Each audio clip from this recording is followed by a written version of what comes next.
पुरुषों, इस व्यक्ति के निमंत्रण की सावधानीपूर्वक जांच करें और उसकी पहचान की जांच करें। क्या आपको लगता है कि कोई भी यादृच्छिक व्यक्ति मेरे राजा सम्मेलन समारोह में आ सकता है? क्या घोटाला है? हालांकि भुवी देव के चेहरे पर अंधेरा भाव था, लेकिन वह मनमन बहुत प्रसन्न महसूस कर रहे थे। अर्जुन देव, आइए देखते हैं कि आप इससे कैसे निपटने जा रहे हैं। बस एक व्यक्ति जो अपना टिकट खरीद कर आया था, फिर भी उसे आकर बधाई देने में कोई शर्म नहीं है। आज मैं उसे सबके सामने पीटूंगा। आप मेरे साथ क्या कर सकते हैं? पा! एक जोरदार थप्पड़ सुनाई दिया। अर्जुन देव ने अपनी आंखों में जानलेवा इरादा प्रकट किया। उसने एक चिंगारी को उड़ने में लगने वाले समय में एक थप्पड़ फेंका था। चूंकि मैं इसे अब और सहन नहीं कर सकता, इसलिए मुझे इसे सहने की कोई आवश्यकता नहीं है। व्हाइट एम्परर सिटी के पवित्र मास्टर ने गुप्त रूप से राजत्व के लिए मेरे रास्ते पर मुझ पर कदम उठाए, मेरे चारों ओर खतरों को साजिश रची और लगभग मुझे राजा सम्मेलन समारोह में शामिल होने से रोक दिया। मैं इतनी कठिनाई के बाद यहाँ तक पहुँचने में कामयाब रहा, फिर भी यह साथी हर चीज को चुनता है, अपने शब्दों से उनका मजाक उड़ाता है। बड़ी तस्वीर को ध्यान में रखते हुए मैंने बार बार सहन किया। हालांकि यह व्यक्ति चीजों को आगे बढ़ाने में लगा रहता है। उसने वास्तव में उस व्यक्ति पर भी हमला किया जिसे मेरे दोस्त ने मुझे बधाई देने के लिए भेजा था। इसलिए अर्जुन देव ने कुछ ऐसा किया जिसकी किसी को उम्मीद नहीं थी। सभी की आंखों के सामने उसने पवित्र वंशज को थप्पड़ मारा और उसे उड़ने के लिए भेज दिया। इस थप्पड़ से सिर्फ भुवी देव ही दंग रह गए। हर कोई दंग भी रह गया। दुनिया की नजरों के सामने मार्शल गॉड पैलेस की नाक के ठीक नीचे अर्जुन देव ने भुवी देव को एक थप्पड़ मारकर उड़ते हुए भेजा। थप्पड़ जोर से था क्योंकि अर्जुन देव ने बहुत बल प्रयोग किया था। देवलोक प्लाजा में सभी ने उस जोरदार थप्पड़ को सुना। सिद्धिरामैया के बगल में बैठे कृषिव भी थोड़े अचंभे में पड़ गए। वह बुदबुदाया, वह बहुत तेज है। मुझे इस बार उसे रोकना होगा, अन्यथा वह एक समस्या बन जाएगा। कई अन्य लोग भी ऐसा ही सोचते थे जो कृषिव के समान थे। भुवी देव स्पष्ट रूप से अर्जुन देव के लिए चीजों को कठिन बनाने की कोशिश कर रहे थे, जानबूझकर उस व्यक्ति को घायल कर रहे थे जो उन्हें उपहार देने आया था, उन्हें शर्मिंदा कर रहा था। कौन जानता था कि अर्जुन देव इतने निर्णायक होंगे कि वह तुरंत उग्र तरीके से प्रतिक्रिया देंगे। चूंकि आपने मेरे लोगों को मारने की हिम्मत की, इसलिए मैंने आपके चेहरे पर प्रहार करने की हिम्मत की। यदि आप देखना चाहते हैं कि कौन अधिक निर्दयी हो सकता है, तो आइए देखें कि कौन अंत तक खेल सकता है। कॉर्प्स गॉड पैलेस के निजी शिष्य उपेंद्र के पहले से शांत चेहरे पर जानलेवा इरादा चमक उठा। कोई नहीं जानता था कि वह क्या सोच रहा था।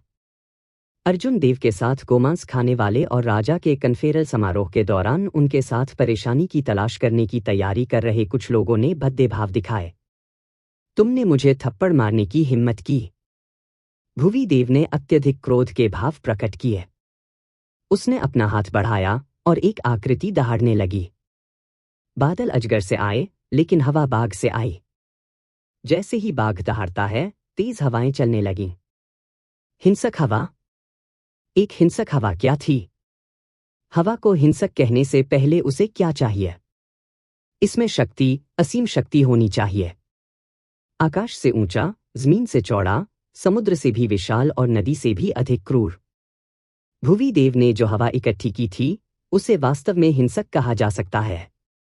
केवल इशारा करके उन्होंने सभी दिशाओं से हवा को बुलाया और एक काला बवंडर बनाया जिसने अर्जुन देव को अंदर खींच लिया। गड़गड़ाहट। एक आंधी चली और बिजली के बोल्ट आकाश में फट गए। बादल कम हो गए और भारी बारिश हुई। हवा, बारिश और बिजली। सबसे पहले हवा आई, उसके बाद बारिश और बिजली चमकती और गड़गड़ाहट हुई। नींव के रूप में हवा की ओर इशारा करते हुए और उसका उपयोग करके भुवी देव ने एक पूरी रहस्यमय घटना को मूर्त रूप दिया, जिसने तुरंत अपनी उंगली की ताकत को 10 गुना बढ़ने दिया। अपने गुस्से में जब भुवी देव ने हमला किया, तो उसने अर्जुन देव पर प्रहार करते हुए हवा, बारिश और बिजली की रहस्यमय घटना को साकार कर दिया। उसके शरीर से एक हिंसक आभा फैल गई। देवलोक प्लाजा में जब सभी ने भुवी देव की तीक्ष्णता और इच्छा शक्ति को महसूस किया, तो उनके मन में केवल एक ही शब्द था, हिंसक। मैंने वास्तव में भुवी देव को कम करके आंका।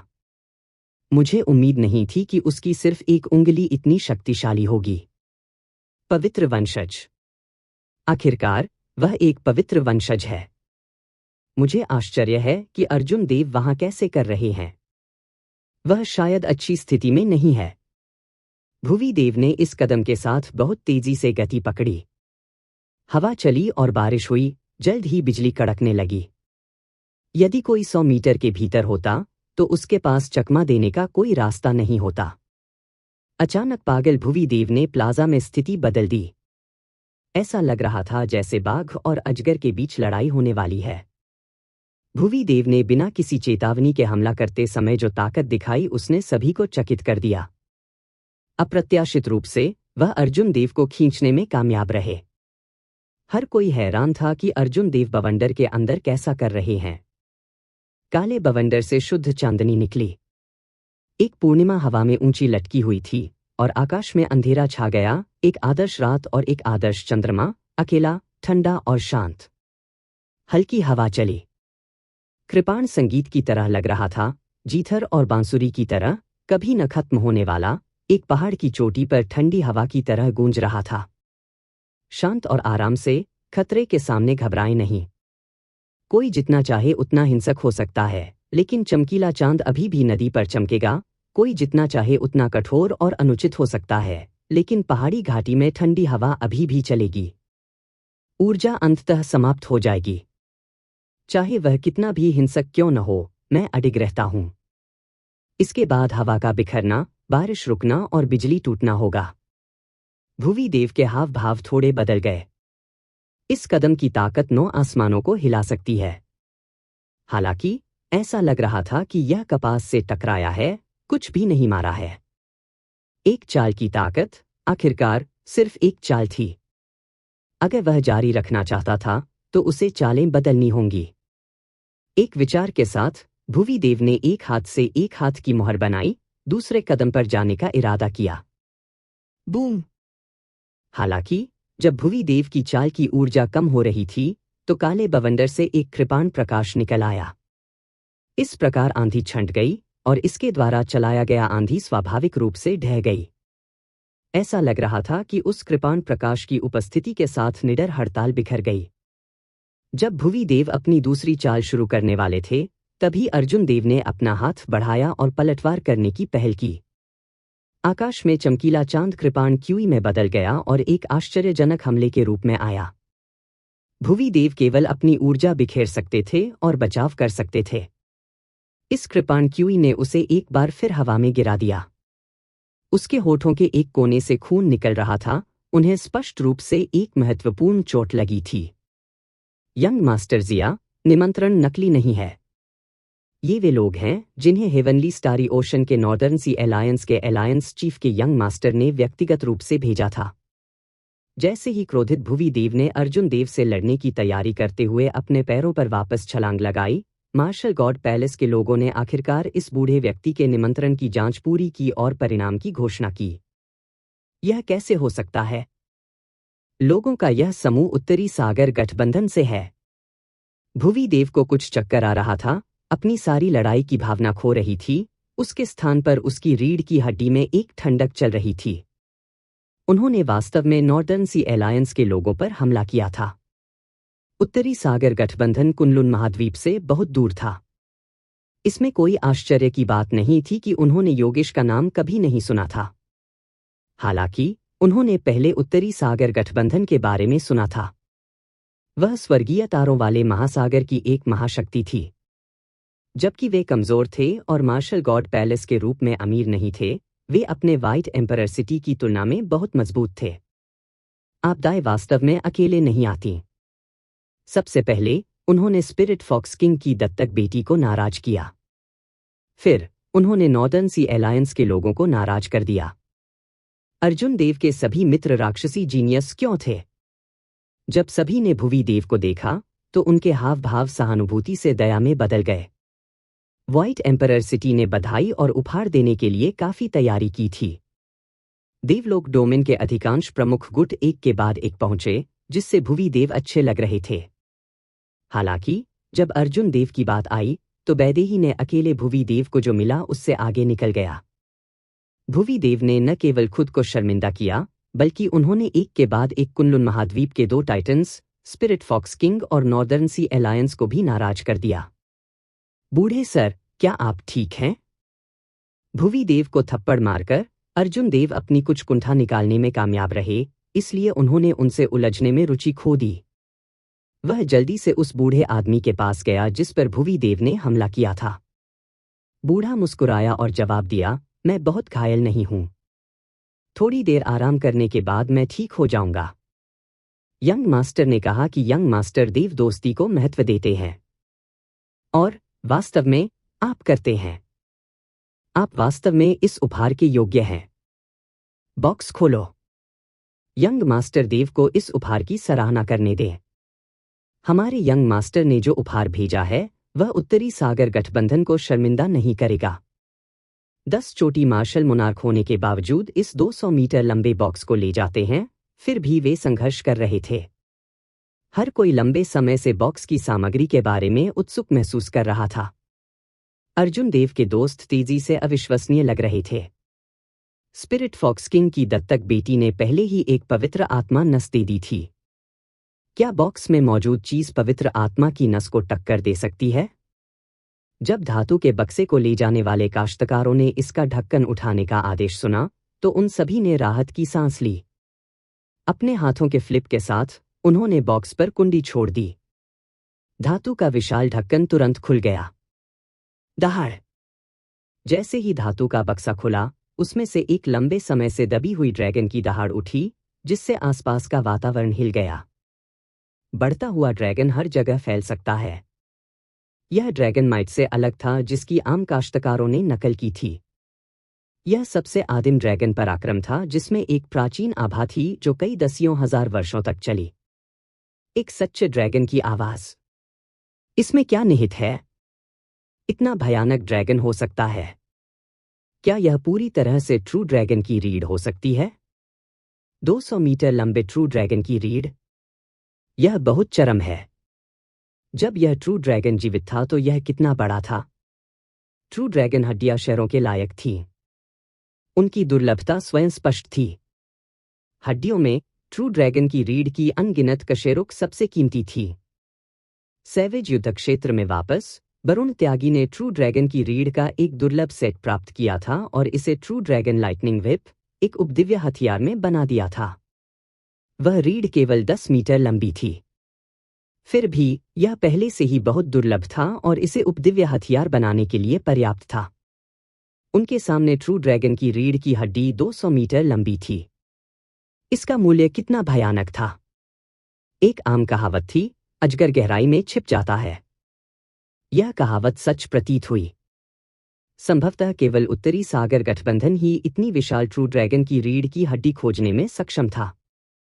धातु का विशाल डिब्बा जल्दी से बंद हो गया। अर्जुन देव को झटका लगा।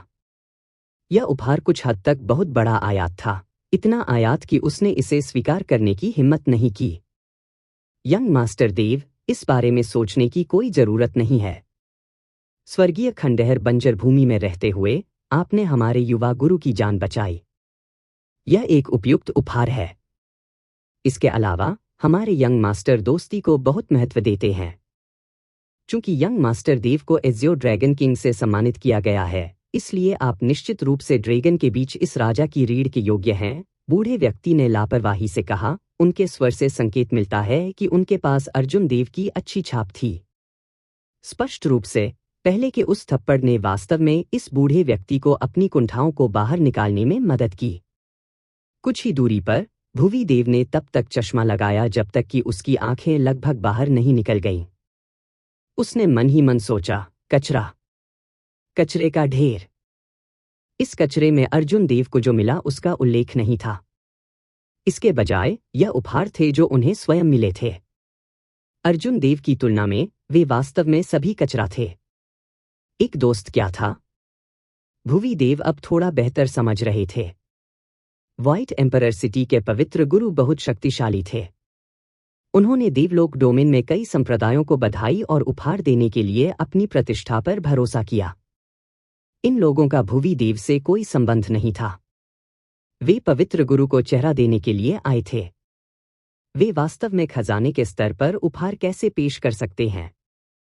जहां तक अर्जुन देव के दोस्तों की बात है, हालांकि वे संख्या में कम थे, वे प्रयास और ईमानदारी से प्राप्त किए गए दोस्त थे। भविष्य में जब ये मित्र मुसीबत में होंगे तो अर्जुन देव उनकी मदद जरूर करेंगे। वह परवाह नहीं करेगा, भले ही उसे उनके लिए आग और पानी से गुजरना पड़े। बधाई की इस पेशकश में एक ने परिचितों को सिर हिलाया और चेहरे से बधाई दी गई। दूसरे के दोस्त थे जो जीवन और मृत्यु से गुजरे थे। उन्होंने जो पेशकश की वह पदार्थ था, कुछ ऐसा जो सिर्फ दिखावे के लिए नहीं था। यदि अर्जुन देव के ये मित्र केवल कूड़े का ढेर प्रस्तुत करते हैं, तो भी यह भुवि देव की शानदार लेकिन अव्यावहारिक चीजों के ढेर से कहीं अधिक बेहतर होगा। नॉर्दर्न सी अलायंस के लोगों के पीछे हटने के बाद प्राइमल कैओस डोमेन के 3 शिखर संप्रदायों में से एक, मड्डी स्काई गेट के यंग संप्रदाय मास्टर कामराज गिल ने किसी को अपनी बधाई और उपहार देने के लिए भेजा। भुवि देव मैला स्काई गेट से परिचित थे। इसकी ताकत वर्तमान में व्हाइट एम्परर सिटी के समान थी, हालांकि यह उतना अमीर नहीं था। फिर भी Muddy Sky Gate Primal Chaos Domain के 3 अधिपतियों में से एक था। भुवि देव ने मैला स्काई गेट द्वारा भेजे गए लोगों को कम आंकने की हिम्मत नहीं की। इसके अलावा अगर कोई साधारण व्यक्ति भी आ जाता है तो भुवि देव कुछ भी ओवरबोर्ड करने की हिम्मत नहीं करेगा। अभी भुवि देव कांप रहा था। वह अब बिल्कुल भी देखने की हिम्मत नहीं कर रहा था। जितना अधिक उन्होंने लोगों को अर्जुन देव को अपने उपहार देते देखा, उतना ही अधिक उन्हें चोट महसूस हुई, उतना ही अधिक उन्हें जो मिला वह कचरे के ढेर की तरह लग रहा था। देखना बस उसका दम घुट रहा था। कामराज गिल ने अपने लोगों के साथ जो भेजा वह सुंदर पर्वत और नदी पेंटिंग थी, वही जिसे कई प्रमुख गुटों ने स्वर्गीय खंडहर बंजर भूमि में लड़ा था और मड्डी स्काई गेट ने आसानी से एकत्र किया था। यह एक और मूल्यवान खजाना था। इसने वास्तव में सभी की आंखें उत्साह से लाल और ईर्ष्या से हरी कर दी। इसके बाद लाश जाति के सफेद हड्डी के संप्रभु के वंशज शोभित ने व्यक्तिगत रूप से अपनी बधाई और उपहार दिया। हालांकि उनका उपहार काफी खास था। यह एक नोट था। इस नोट में एक जानकारी थी, निराशा सिंहासन का स्थान, जो स्वर्गीय तारों वाले महासागर में था। यह अर्जुन देव के लिए बहुत ही व्यावहारिक और उपयोगी समाचार था। ठीक है, बधाई हो। इस महिला के पास देने के लिए कुछ भी अच्छा नहीं था। मैं आपको केवल यह आत्मा एकत्र करने वाला मोती दे सकता हूं। घोस्ट रेस की मोहिनी ने आगे बढ़कर अपनी बधाई और उपहार प्रस्तुत किया। हालांकि मोहिनी ने इस तरह के अनौपचारिक तरीके से बात की, फिर भी उनके उपहार ने काफी हलचल मचा दी। सोल गैदरिंग पर्ल का उपयोग किस लिए किया जाता था? जब कोई मर जाता है तो उनकी 3 आध्यात्मिक आत्माएं और 7 भौतिक आत्माएं तुरंत तितर-बितर हो जाती हैं। अगर आत्मा इकट्ठा करने वाला मोती होता तो उनकी 3 रूहानी आत्माएं और 7 भौतिक आत्माएं तितर-बितर नहीं होती। नोट: 3 आध्यात्मिक आत्माएं और 7 भौतिक आत्माएं एक ताओवाद अवधारणा है। मृत्यु के बाद 3 आध्यात्मिक आत्माएं अलग हो गईं, एक स्वर्ग में, एक नरक में और एक कब्र पर रुकी रही। 7 भौतिक आत्माएं मानवीय पहलू हैं, मनुष्य का शारीरिक पक्ष, आनंद, क्रोध, दुख, भय, प्रेम, घृणा और इच्छा। मृत्यु के बाद भौतिक आत्माएं बिखर गईं। यदि भौतिक शरीर क्षतिग्रस्त नहीं होता तो आत्मा एकत्र करने वाला मोती 7 दिनों के भीतर पुनरुद्धार का चमत्कार पैदा कर सकता था। अभी जब उन्होंने अर्जुन देव को देखा तो सभी की आंखें चमक रही थीं, जैसे वे मानव आकार के खजाने को देख रहे हों। अगर कोई अर्जुन देव को लूटता तो वह चिथड़े से धन की ओर चला जाता। यंग मास्टर देव, एक अजनबी ने मुझे अपने राजा सम्मेलन समारोह के दौरान इस पेंटिंग को आपको देने के लिए कहा। राजा की उपाधि मिलने पर बधाई। एक उग्र जाति का साधक जिसे अर्जुन देव ने नहीं पहचाना, आगे बढ़ा और उसे एक पेंटिंग दी। अर्जुन देव ने संदेह महसूस करते हुए पेंटिंग को फहराया। फिर वह दंग रह गया। पेंटिंग में केवल 2 रंग थे, काला और सफेद। इसमें जिस दृश्य को दर्शाया गया वह पुर्गेटरी की 9 परतों में असहाय के पुल से परे का स्थान था। बिना सिर वाले कितिगर्भ बोधिसत्व के पीछे एक नीला वस्त्र पहने हुए व्यक्ति था जो पुनर्जन्म के 6 मार्गों के टूटे हुए टुकड़ों को देख रहा था। केवल एक पीछे का दृश्य था और उसकी पहचान स्पष्ट रूप से नहीं बनाई जा सकती थी। इसके अलावा और कुछ खास नहीं था। यह सिर्फ एक साधारण पेंटिंग थी। हर कोई उलझन में था। अर्जुन देव को यह अजीब लगा। हालांकि उनका चेहरा शांत रहा। उसने पेंटिंग को हटा दिया और फील्ड रेस कल्टीवेटर से कहा, बहुत धन्यवाद। यह पेंटिंग मेरे लिए महत्वपूर्ण है। एक पुराने दोस्त ने इसे भेजा। वह व्यक्ति मुस्कुराया और कहा, यंग मास्टर देव बहुत विनम्र हैं। यह सिर्फ सुविधा की बात थी। अर्जुन देव को बधाई और उपहार देने वाले बहुत से लोग नहीं थे। भुवी देव को अपनी बधाई और उपहार देने के लिए सैकड़ों संप्रदायों के भव्य दृश्य की तुलना में यह बहुत अकेला था। हालांकि इस समय तक सभी को पता था कि इस राजा के विवाह समारोह का मुख्य पात्र अब भुवी देव नहीं बल्कि अर्जुन देव थे। या शायद यह कहना बेहतर था कि मुख्य पात्र कभी नहीं बदला। यह शुरू से ही अर्जुन देव का राजा सम्मेलन समारोह था। जब सभी ने सोचा कि ये सभी चौंकाने वाली चीजें आखिरकार खत्म हो गईं, तो अराजक राक्षसी सागर के एक उपहार ने सभी को फिर से चौंका दिया, जिससे वे वज्रपातपूर्ण हो गए। अराजक राक्षसी सागर की मेरफॉक रेस की नई महारानी उसे बधाई और उपहार देने आई। सी मोनार्क क्राउन, एक सम्राट ग्रेड गुप्त खजाना। यह एक वास्तविक सम्राट ग्रेड गुप्त खजाना था जिसे समुद्री सम्राट ने एक बार इस्तेमाल किया था। अर्जुन देव ने सी मोनार्क क्राउन स्वीकार किया। हालांकि वह जानता था कि याओ यान के पास कांटा संप्रभु चक्र था और उसे इस सी मोनार्क क्राउन की आवश्यकता नहीं थी, फिर भी यह एक सम्राट ग्रेड गुप्त खजाना था जिसका उपयोग सी मोनार्क ने किया था। फिर भी याओ यान ने इसे ऐसे ही दे दिया। ऐसा लग रहा था कि याओ यान हर समय सी मोनार्क पैलेस के मामलों पर दोषी महसूस कर रहा था। अंत में बधाई और उपहार देने का खंड समाप्त हो गया और भुवी देव अर्जुन देव की तुलना में सिर्फ एक मजाक था। उनका गौरव अब बरकरार नहीं रहा। दूरी में कुछ वीआईपी सीटों पर फीनिक्स के पैशन पैलेस के नैना पासवान और डिवाइन मार्शल गेट के फेंगवूजी दोनों ने लंबे समय तक चलने वाले डर के भावों को प्रकट किया। उस समय जब 3 पवित्र भूमि अर्जुन देव को दबाने के लिए उनमें से एक का उपयोग करने की योजना बना रहे थे, उनकी महत्वाकांक्षा की कमी के कारण इन दोनों ने मना कर दिया था और भुवी देव को मौका दिया था। अगर उस समय इन दोनों ने उस भूमिका को खारिज नहीं किया होता तो शायद मंच पर खड़े लोग वे होते। जब उन्होंने भुवी देव के अनुभव के बारे में सोचा तो वे डर से कांप उठे। नैना पासवान ने धीरे से आह भरी, भुवी देव इन बाह्यताओं से थोड़ा अधिक उलझा हुआ है। वह उनके द्वारा बहुत अधिक स्टोर सेट करता है। यदि वह अधिक व्यापक विचारों वाला होता तो उसकी प्रतिभा को देखते हुए वह अभी भी मजबूत हो सकता था। फिरोज खान ने सिर हिलाया और तर्क दिया, भुवी देव पहले युवा मानव पीढ़ी में सबसे मजबूत थे। जब अर्जुन देव कहीं से प्रकट हुए तो उनकी मानसिक स्थिति को फेंक दिया गया। मैं इसे समझ सकता हूं। आज का मामला जरूरी नहीं कि उसे केवल परेशानी ही लाए। नैना पासवान ने चारों ओर देखा और शांति से कहा, यह अर्जुन देव वास्तव में काफी मजबूत है। हालांकि उसके बहुत सारे दुश्मन हैं और उसकी धार बहुत तेज है। इस राजा सम्मेलन समारोह में अभी भी कुछ चर हो सकते हैं। क्या चर? नैना पासवान ने एक दिशा में इशारा किया और कहा, वहां देखो, काले रंग में उस सफेद चेहरे वाले युवक को। वह ईस्ट माउंटेन घोस्ट मोनार्क की निजी शिष्या सुषमा है। अर्जुन देव के आने के बाद से उसकी आंखों में जानलेवा इरादा फीका नहीं पड़ा है। दूसरी तरफ देखो, वह लाश भगवान महल के स्वर्ग दंडित लाश देवता उपेंद्र का शिष्य है। वह कॉर्प्स रेस की युवा पीढ़ी में सबसे मजबूत है। इससे पहले जब अर्जुन देव ने एक चाल चली तो मैंने उनकी आंखों में भी जानलेवा इरादा देखा। कृषिव भी हैं। अब तक मुझे अभी भी यह व्यक्ति गूढ़ लगता है। मैं समझ नहीं पा रहा हूं कि वह क्या सोच रहा है। इन 3 लोगों के समर्थक कुनलुन क्षेत्र के सबसे मजबूत विशेषज्ञ हैं। उनकी सबसे बड़ी महत्वाकांक्षा भी है। वे आलस्य से खड़े होकर अर्जुन देव को राजा कैसे देख सकते हैं। अन्य संप्रभु मार्शल सम्राटों के वंशजों का उल्लेख नहीं करना।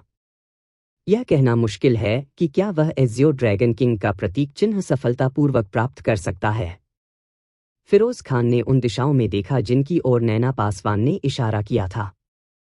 जब उसने बोलना समाप्त किया तो उसने अपने चेहरे पर आश्चर्य प्रकट किया। स्पष्ट रूप से उन्हें उम्मीद नहीं थी कि अर्जुन देव के इतने मजबूत दुश्मन होंगे।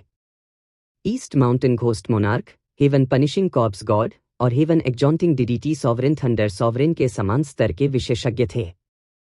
स्वराज, उपेंद्र और कृषिव के आने से पहले उन्हें उन तीनों विशेषज्ञों से निर्देश भी मिल चुके होंगे।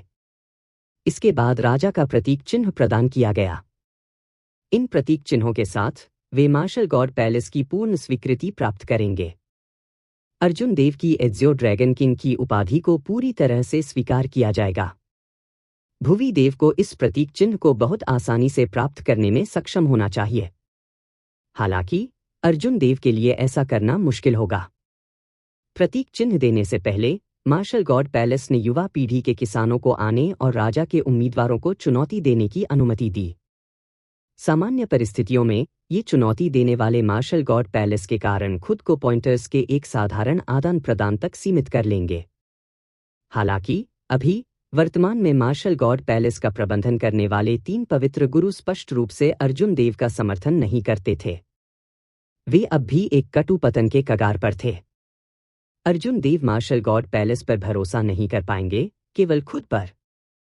एक सुंदर नौकरानी ने व्हाइट टाइगर किंग के प्रतीक चिन्ह के साथ एक थाली ले रखी थी जो चांदी की रोशनी से चमक रही थी। यह एक उच्च गुणवत्ता वाला गुप्त खजाना था। घोषणा समाप्त होने के बाद सुंदर नौकरानी ने व्हाइट टाइगर किंग का प्रतीक चिन्ह उठाया और इसे भुवी देव के वस्त्रों के सीने पर लगाने के लिए तैयार हो गया। एक बार जब प्रतीक चिन्ह लगा दिया गया तो आगे से भुवी देव खुले तौर पर खुद को व्हाइट टाइगर किंग कह सकते थे। जब प्रतीक चिन्ह पूरी तरह से भुवी देव की छाती के ऊपरी कोने पर दबा दिया तो वह एक सफेद बाघ में बदल गया और उसके कपड़ों में विलीन हो गया। उनका व्हाइट टाइगर किंग कवच कुछ हद तक बदल गया था, जो अधिक आध्यात्मिकता से भरा हुआ प्रतीत होता था। दरअसल भुवी देव को सफलतापूर्वक राजा से सम्मानित किया गया था। कोई भी उसे चुनौती देने नहीं आया। भुवी देव बगल में खड़े हो गए और अर्जुन देव को घूर कर देखा। उन्होंने कहा, कृपया आगे बढ़े। मार्शल गॉड पैलेस के नियमों के अनुसार एक बार जब आप राजा से सम्मानित होने में विफल हो जाते हैं तो आपको सभी उपहार वापस करने होंगे। मैं तब आपकी अद्भुत अभिव्यक्ति की प्रतीक्षा कर रहा हूं।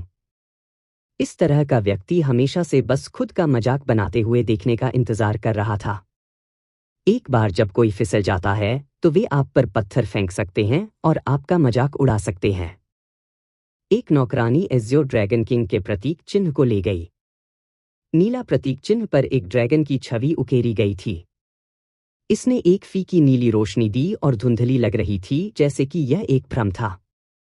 काले कपड़े पहने बूढ़े के निर्देशन में अर्जुन देव ने अपनी वफादारी की घोषणा पूरी की। फिर काले कपड़े पहने बूढ़े व्यक्ति ने यह कहने से पहले कुछ जटिल और अतिविस्तृत शब्द पढ़े। लंबे समय के बाद एज़्योर ड्रैगन किंग का प्रतीक चिन्ह, जो 10,000 वर्षों से धूल इकट्ठा कर रहा है, अब आपको प्रदान किया गया है। मुझे आशा है कि आप इसे संजोकर रखेंगे और इसकी अच्छी देखभाल करेंगे। हम्फ। एज़्योर ड्रैगन किंग का शीर्षक बहुत कीमती है। मार्शल गॉड पैलेस इसे लापरवाही से एक यादृच्छिक व्यक्ति को कैसे सौंप सकता है? मैं, सुनिश, इस बात से आश्वस्त नहीं हूं। ठंडे चिल्लाने के साथ एक लंबा और हट्टा-कट्टा व्यक्ति मंच पर भारी रूप से उतरा। यह माउंटेन जाइंट रेस का सुनेश था। पैंग। जब सुनेश के पैर प्लेटफॉर्म पर उतरे तो ऐसा लगा जैसे पहाड़ जमीन पर गिर जाए। एक तेज आवाज हुई और धूल चारों ओर उड़ गई।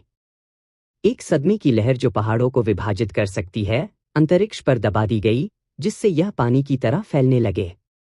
यह यहाँ है, अर्जुन देव ने खुद से कहा। वह शांत पानी की तरह शांत था। जो आना चाहिए था वह आखिरकार आ गया। अर्जुन देव ने इस राजा सम्मेलन समारोह में सभी अतीत के द्वेषों को समाप्त करने का इरादा किया। जो कोई भी मुझे राजा होने से रोकेगा, मैं उसे हरा दूंगा। अगर मैं चाहता हूं तो कोई भी मेरे हाथों हार से बच नहीं सकता। कौन थे सुनीश? वह एक प्राचीन जाति, माउंटेन जाइंट रेस की एक उत्कृष्ट प्रतिभा थी। हाल के दिनों में वह स्टारी हेवन सिल्वर लेक में दिखाई दिए, अपनी चमक दिखाते हुए और कृषिव के साथ प्रतिस्पर्धा करने का साहस किया। सुनेश के उतरने से धूल और रेत उड़ गई थी और भूकंप आया था जो पहाड़ों को तोड़ सकता था। इससे पता चलता है कि वह कितना मजबूत था। पैंग! अर्जुन देव ने अपनी उंगली उठाई। चंद्रमा की तरह कृपाण की रोशनी ने सदमे की लहर, रेत और धूल को आसानी से काट दिया। सुनेश लंबा और मोटा था। उसके कंधे चौड़े थे और उसके पैर मोटे थे। बस वहां खड़े होकर उसने मजबूत दबाव डाला। जब काले कपड़े पहने बूढ़े ने यह देखा तो वह खुश हुआ और हंसा। मेरा मार्शल गॉड पैलेस हमेशा निष्पक्ष रहा है। हम कभी भी दूसरों से चुनौतियों से नहीं डरते। अर्जुन देव, अगर आप मार्शल गॉड पैलेस को शर्मिंदा करते हैं तो आपको इस एज़ियो ड्रैगन किंग के प्रतीक चिन्ह को रखने की कोई आवश्यकता नहीं है। वैदेही ने अपने होंठ काटे और उसकी अभिव्यक्ति गंभीर हो गई। सबसे महत्वपूर्ण बाधा आखिरकार आ गई। दूसरे पक्ष ने दबाव डालने के लिए मार्शल गॉड पैलेस की धार्मिकता का उपयोग करने की कोशिश की। वह स्पष्ट रूप से क्षुद्र था, लेकिन उसने खुद को धर्मी बनाने के लिए शब्दों को तोड़ मरोड़ कर पेश किया। उन्होंने जो कहा वह भव्य था और किसी को अस्वीकार करने के बहाने खोजने से रोकता था। पिछले राजा सम्मेलन समारोहों में चुनौतियां भी थीं। हालांकि मार्शल गॉड पैलेस चुनौती देने वालों के साथ पहले से बात करने के लिए अपने मजबूत प्रभाव का उपयोग करेगा, जिससे उचित होने पर उन्हें रोक दिया जाएगा ताकि कोई समस्या न हो। अब जब अर्जुन देव को राजा प्रदान किया जा रहा था तो मार्शल गॉड पैलेस स्वाभाविक रूप से उनकी ओर से हस्तक्षेप नहीं करेगा। यदि वह सावधान नहीं होता तो यह राजा सम्मेलन समारोह जारी नहीं रह पाता। 3 पवित्र भूमि खुले तौर पर अर्जुन देव को राजा होने से नहीं रोक सकी। वे केवल गुप्त रूप से कुछ गंदी चालें खेल सकते थे। यह कहना पड़ा कि यह कदम बहुत उपयोगी था। सबसे पहले 3 पवित्र भूमि ने अर्जुन देव को समय पर आने से रोकने की कोशिश करते हुए लोगों को ब्लॉक करने के लिए भेजा। फिर भले ही वह इसे बनाने में कामयाब रहे, उसे अपने दुश्मनों की चुनौतियों का सामना करना पड़ेगा। जब वह पहले से ही सूखा हुआ था तो वे उसे संख्याओं के साथ पहन देते थे, उसे राजा से सम्मानित होने के लिए मजबूर करने की कोशिश करते थे। मैं, वजीर, आश्वस्त नहीं हूं। काले कपड़े पहने बूढ़े आदमी के रवैये को देखकर अंडरवर्ल्ड फायर सॉवरेन के वंशज वजीर ने अपना मन बना लिया और मंच पर कूद पड़ा। मैं, अयान, भी आश्वस्त नहीं हूं। अर्जुन देव, आप राजा होने की योग्य नहीं है। आयरन हैंड सॉवरेन के वंशज की आकृति चमक उठी और वह मंच पर पहुंच गया।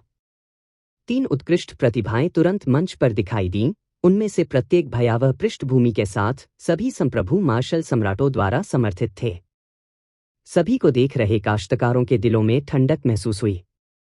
अर्जुन देव के सभी मित्र असाधारण राक्षसी प्रतिभाशाली थे।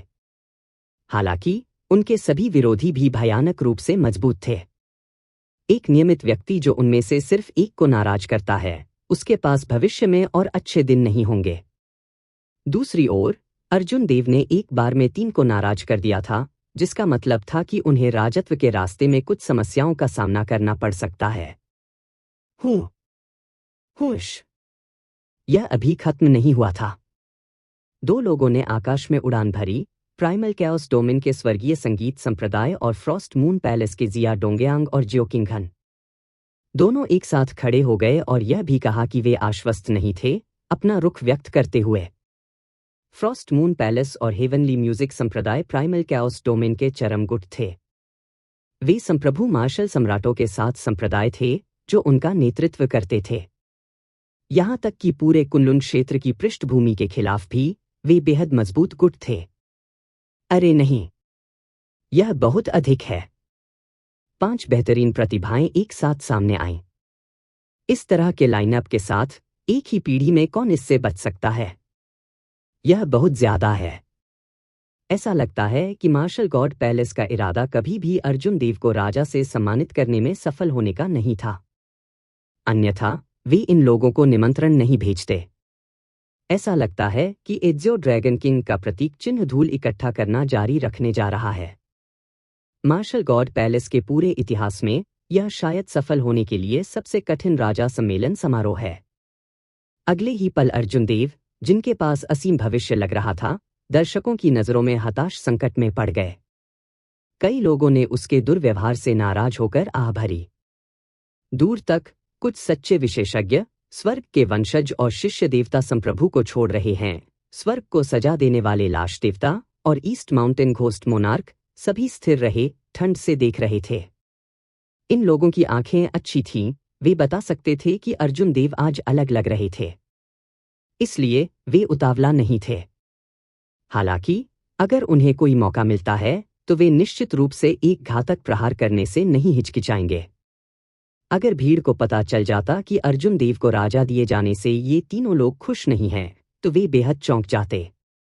जब भुवि देव ने यह दृश्य देखा तो वह मदद नहीं कर सका, लेकिन उत्साहित महसूस कर सका। स्वर्ग मेरी मदद कर रहा है।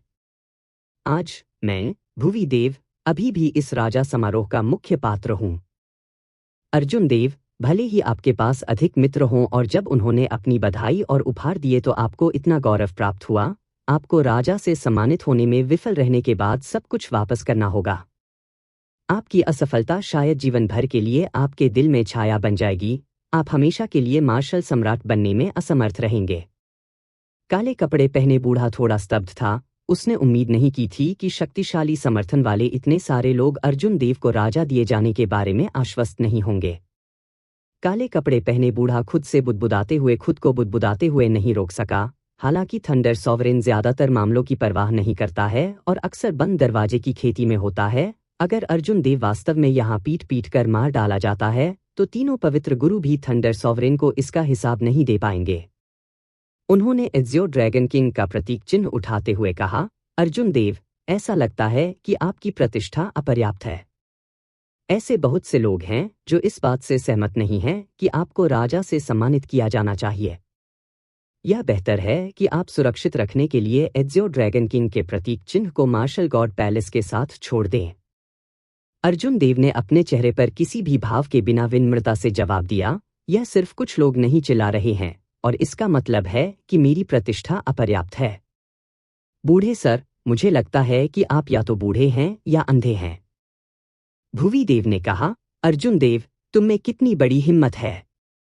इससे पहले कि आपको राजा से सम्मानित किया जाए, आप मार्शल गॉड पैलेस के एक वरिष्ठ के प्रति इतना असभ्य होने की हिम्मत करते हैं।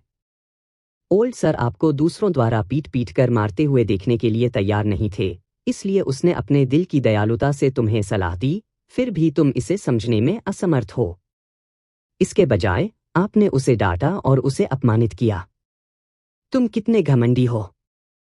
अर्जुन देव जोर से हंसने के अलावा कुछ नहीं कर सके। हा, मैं दयालुता को नहीं समझता। यह केवल तथ्यों को तोड़ मरोड़ कर पेश कर रहा है। आप इसे स्पष्ट रूप से जानते हैं। क्या आपको लगता है कि मैं अहंकारी हूं?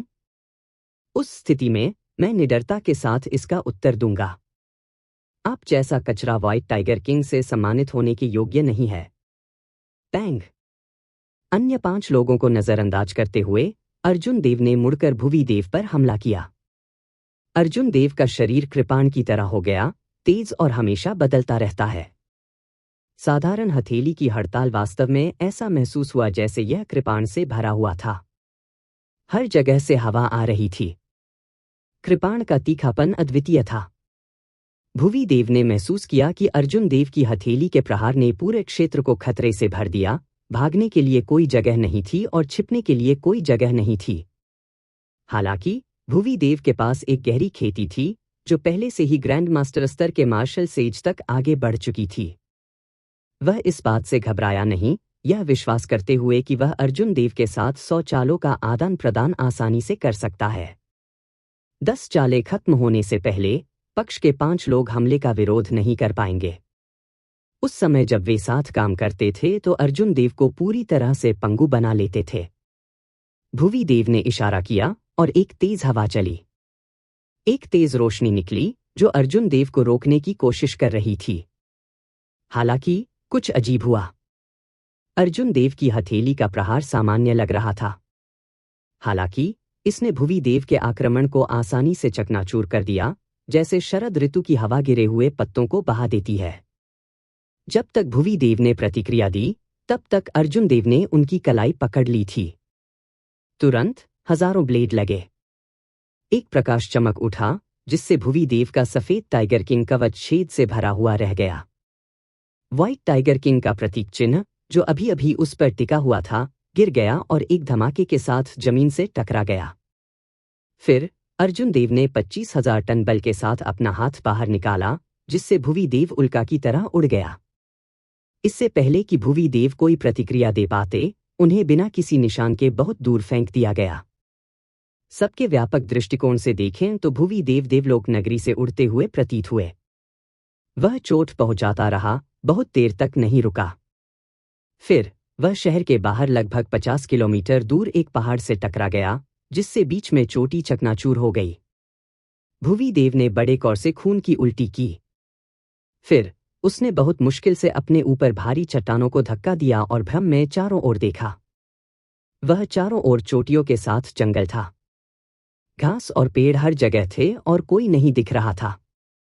2 बार खांसने और कुछ और खून की उल्टी करने के बाद भुवी देव ने शाप दिया, अरे! यह कहाँ है? 1 सेकंड पहले वह हलचल भरे, फूलों से भरे देवलोक प्लाजा में था। ऐसा कैसे हुआ कि अगले सेकंड में वह उजाड़ पहाड़ों में आ गया? ये 2 पूरी तरह से अलग स्थान थे। वह बस इसका पता नहीं लगा सका। देवलोक प्लाजा में वापस केवल अर्जुन देव ने इस कम समय में एक चाल चली थी। जब उसने अपनी पूरी ताकत का इस्तेमाल किया, तो उसने अपनी साधना का खुलासा किया था। महान ग्रैंड मास्टर स्तर के मार्शल ऋषि। उन्होंने कहा, अर्जुन देव वास्तव में महान ग्रैंड मास्टर स्तर के मार्शल सेज के रूप में आगे बढ़े। कोई आश्चर्य नहीं कि वह भुवी देव को एक चाल में हरा सकता है, जब उसे गार्ड से पकड़ लिया जाता है। हर कोई चौंक गया। महान ग्रैंड मास्टर स्तर के मार्शल सेज। अर्जुन देव वास्तव में बिना किसी को जाने महान ग्रैंड मास्टर स्तर के मार्शल सेज के रूप में आगे बढ़े। यहां तक कि युवा पीढ़ी में सबसे उत्कृष्ट केवल एक ग्रैंड मास्टर स्तर के मार्शल ऋषि थे। उसने वास्तव में कैसे खेती की? जब काले कपड़े पहने बूढ़े ने भुवी देव को चारों ओर देखा और उसे कहीं नहीं पाया, तो वह गुस्से से कांप उठा। आप वास्तव में बोल्ड हैं। आपने व्हाइट टाइगर किंग पर हमला करने की भी हिम्मत की है, जिसे मार्शल गॉड पैलेस ने अभी अभी राजा से सम्मानित किया है।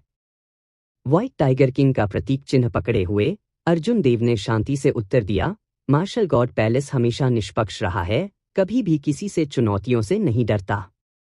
यह वही था जो ओल्ड सर ने खुद कहा था। क्या यह सिर्फ बकवास है? काले कपड़े पहने बूढ़े को घुटन महसूस हुई।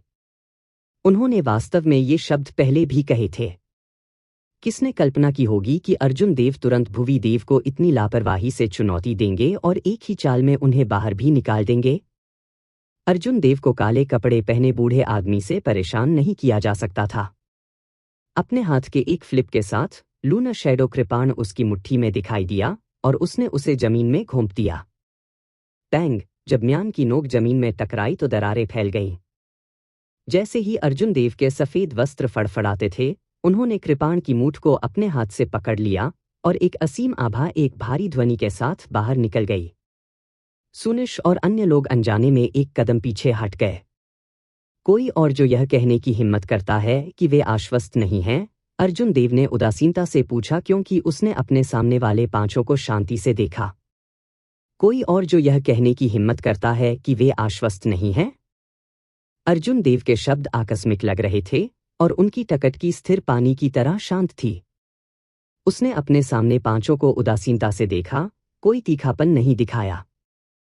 हालांकि एक महान ग्रैंड मास्टर स्तर की आभा की चमक और जिस आसान तरीके से उन्होंने भुवी देव की चाल को तोड़ दिया, साथ ही साथ बाद के घटनाक्रमों ने सभी पर भारी दबाव डाला। सुनिश और अन्य लोगों ने एक दमनकारी वजन महसूस किया, जैसे कि उनके गले में कुछ भर गया हो, आश्वस्त नहीं, शब्दों को अवरुद्ध कर रहा हो। पूरी जगह सन्नाटा छा गया, एक भी व्यक्ति नहीं बोला। यह ऐसा था जैसे अर्जुन देव के शब्दों ने सभी को चौंका दिया और चुप करा दिया। एक व्यक्ति, एक कृपाण और एक वाक्य ने 5 शक्तिशाली, उत्कृष्ट प्रतिभाओं को ठंडे पसीने में दबा दिया और अपना तीखापन खो दिया। माउंटेन जाइंट रेस हमेशा गर्म स्वभाव की रही थी। सुनिश इस दमनकारी माहौल को सहन नहीं कर सका, इसलिए उसने दहाड़ते हुए कहा, आप सिर्फ एक महान ग्रैंड मास्टर स्तर के मार्शल ऋषि हैं। ऐसा नहीं है कि मैंने पहले कभी महान ग्रैंड मास्टर स्तर के मार्शल ऋषियों को नहीं मारा है। मुझे विश्वास नहीं है कि आपको एज़ियो ड्रैगन किंग से सम्मानित किया जाना चाहिए। आप इसके बारे में क्या करने की हिम्मत करते हैं? इन शक्तिशाली, उत्कृष्ट प्रतिभाओं में अपने साधना क्षेत्र से ऊपर लड़ने की क्षमता थी। जब अर्जुन देव एक peak superior grade martial sage थे, तो वह पहले से ही ग्रैंड मास्टर स्तर के मार्शल सेज से लड़ सकते थे। खुद एक ग्रैंड मास्टर स्तर के मार्शल ऋषि के रूप में और माउंटेन जाइंट रेस के भयानक भौतिक शरीर के साथ, सुनेश स्वाभाविक रूप से महान ग्रैंड मास्टर स्तर के मार्शल ऋषियों को भी मारने में सक्षम था। सुनेश की बातें झूठी नहीं थीं। हालांकि वह भूल गया, या शायद वह जानबूझकर भूल गया, कि अर्जुन देव उसके जैसे एक राक्षसी प्रतिभा थे। अर्जुन देव की समझने की क्षमता और भाग्य उनसे ऊंचा था। वह अर्जुन देव की तुलना एक साधारण महान ग्रैंड मास्टर स्तर के मार्शल सेज से कैसे कर सकते हैं? यहां तक कि अगर अर्जुन देव महान ग्रैंड मास्टर स्तर के मार्शल सेज के रूप में आगे नहीं बढ़ते, तो भी वह सुनीश के खिलाफ अपनी पकड़ बनाए रखने में सक्षम होते। अब जब अर्जुन देव एक महान ग्रैंड मास्टर स्तर के मार्शल ऋषि थे, तो सुनीश के पास कोई मौका नहीं था। अपनी बात खत्म करने के बाद सुनीश ने अर्जुन देव पर हमला किया। उसका शरीर पहाड़ की तरह था। जब वह चला गया, तो यह एक पहाड़ की तरह उखड़ गया था। तेज गड़गड़ाहट से हवा लगातार हिल रही थी। जैसे ही सुनेश आगे बढ़ा, उसने अंतरिक्ष को कांप दिया, जिससे झील की तरह लहरें पैदा हो गईं। एक नियमित प्रतिद्वंद्वी पहले से ही खून की उल्टी कर रहा होगा और इससे हार जाएगा, बिना उसके करीब भी आ रहा है। यदि शक्तिशाली प्राचीन जातियों में कोई जन्मजात प्रतिभा नहीं थी, तो उन्हें एक शक्तिशाली प्राचीन जाति के रूप में कैसे जाना जा सकता था? अर्जुन देव को लहरों पर आश्चर्य नहीं हुआ। वह बस सुनेश के अपनी चाल चलने का इंतजार कर रहा था। उनसे पहले ये लोग केवल एपेटाइजर थे। सच्चे प्रमुख खिलाड़ी पीछे इंतजार कर रहे थे, ठंड से देख रहे थे। यदि वह यहां कम प्रयास कर सकता है, तो उसकी सफलता की संभावना बढ़ जाएगी। यदि इन 5 लोगों ने एक साथ हमला किया, भले ही वह महान ग्रैंड मास्टर स्तर पर था, तो इन तैयार उत्कृष्ट प्रतिभाओं का सामना करते समय उसे बहुत प्रयास करना होगा।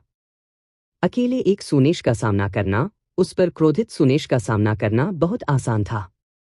लहरदार जगह एक साथ निचोड़ी गई। हालांकि अर्जुन देव पहले से ही रैंक 4 ऋषि शरीर प्राप्त कर चुके थे, इसलिए इसका उन पर ज्यादा प्रभाव नहीं पड़ा। वह बिना हिले डुले वहीं खड़ा रहा। उसकी आंखों ने उन सभी संभावित प्रक्षेपवक्रों को देखा जो सुनेश ले सकता था। अर्जुन देव के हाथ के एक फ्लिप के साथ उनकी हथेली में चंद्र छाया कृपाण तेजी से घूमने लगी। एक तेज हवा चली, जिससे मंच पर रेत और पत्थर बह गए। अर्जुन देव, जो शांत पानी की तरह शांत थे, अचानक एक मजबूत आभा के साथ फूट पड़े। घूमती हुई लूनर शैडो कृपाण ने इस आभा को फैलाया, संपीड़ित स्थान को पीछे धकेल दिया। सुनिश, जो पहाड़ की तरह चार्ज कर रहा था, रुक गया। स्पष्ट रूप से उस पर वापस उड़ने वाली हवा ने उसे गार्ड से पकड़ लिया। पैंग!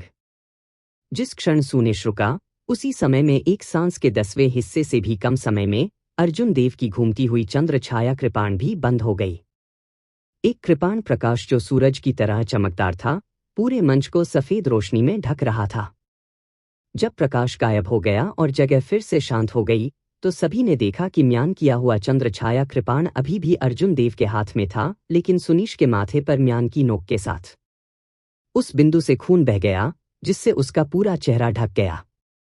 यह सब उस समय हुआ जब एक चिंगारी उड़ने में लग जाता था। कुछ लोगों को छोड़कर किसी ने भी स्पष्ट रूप से नहीं देखा था कि कैसे अर्जुन देव की कृपाण ने घूमना बंद कर दिया और कब उन्होंने एक चाल चली। सभी ने केवल कृपाण की रोशनी बुझते हुए और पहले के असहनीय रूप से अहंकारी सुनीश को देखा, जो पहले गड़गड़ाहट की तरह जोर से दहाड़ रहा था, हिलने की हिम्मत नहीं कर रहा था। वह हंफ रहा था और उसका रंग पीला पड़ गया था। आप मुझे अपनी कृपाण खींचने के लिए भी योग्य नहीं हैं। क्या आप अभी भी आश्वस्त नहीं हैं? अर्जुन देव की आवाज मृत्यु देवता की तरह हिम्मत थी।